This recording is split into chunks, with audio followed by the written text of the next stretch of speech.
It seems like the world is descending into lawlessness, anarchy, and chaos. One author says that the spirit of the Antichrist has been unleashed. She's joined us to explain what she means.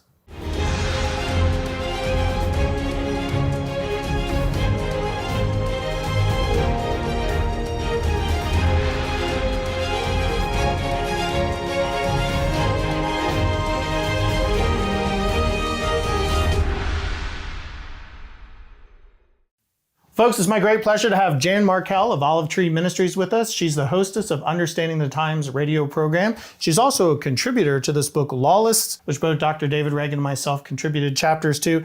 Jan, I am so glad you could join us to explain your chapter. A very important chapter. It leads the book. It's the first chapter of the book. And you talk about the spirit of the Antichrist. Could you tell us, what is the spirit of the Antichrist?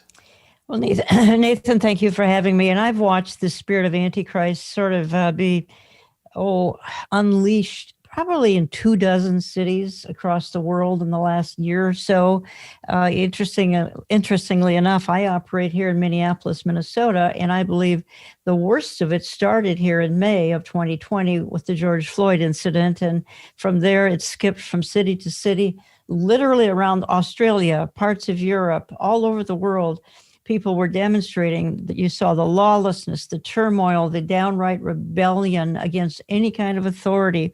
And I believe that's all part of the spirit of Antichrist that's been unleashed by the devil because he knows his time is short, because the globalist empire, I believe headed by the World Economic Forum and others, is in high gear to get things going, a one world system. And so this Antichrist spirit had to be unleashed, and they played off of this incident I've referred to out of Minneapolis in May of 2020. And now it has, well, all of your listeners, all you have to do is turn on the news for one night and it'll be front and center. So it seems like the spirit of the Antichrist then is a lawlessness and a rebellion against authority with a desire to rebuild the world into a global empire, so to speak, right? Yes, and that's been outlined in the Bible. It started in Babel, and it's gone right through society for 5,000 years. Today, it's characterized by the deep state, by secret societies, by the open borders crowd, international bankers, the media, Marxist groups, socialist groups, the religious left, Soros-funded outfits, the environmental outfits, Bill Gates and those who are pushing for vaccines. All of these entities have come together in I would say the last year or two, probably the last 10 years, but really a culmination in the last year, primarily because of COVID. That was the opportunity they couldn't let go to waste. And they took advantage of this COVID crisis. And my goodness, we have global government right over the horizon. What do you think their agenda is to accomplish that? Well, they're certainly going to use expanded government. And that is kind of why I was not surprised to see the loss of Donald Trump, saddened by it because he was an America First guy. And their number one goal for 4 years was to get him out of the picture because he's an America First, a nationalist, not a globalist. And he said that in 2016. He said, I'm here to look out for Pittsburgh, not Paris. And that was a signal to the globalists that he was not going to play their game. So, but you have the expansion of government, and other tactics that are going to be used would be socialized medicine, gun control, high taxes, population reduction, immigration, environmentalism, increase the debt, class warfare, the removal of Christians, the destruction of the family. These are just some of the tactics, just some, they're probably 20, 30, the globalists are going to use to create in their eyes, a perfect one world system. It will fail, but they won't see that until it's too late.